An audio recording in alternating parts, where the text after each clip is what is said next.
Welcome to Kenton's videos. Enjoy the video. When your meeting begins, click More Actions in the meeting controls to start recording. You will see a clear notification that recording has started for all participants. The recording captures video, audio, shared screens, and live captions automatically during the session.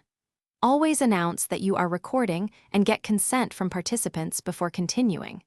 If you are the organizer or a presenter, you can start recording immediately and manage it from the meeting controls.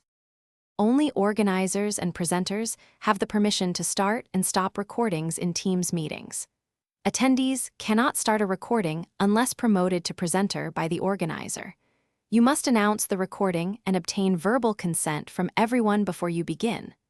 Microsoft Teams displays a banner and a red recording icon to notify all participants when recording is active.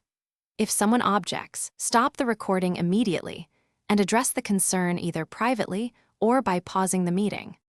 When you stop recording, Teams processes the file and saves it to OneDrive or SharePoint for the meeting. Processing time varies with length, but you will get a link in the meeting chat when it is ready.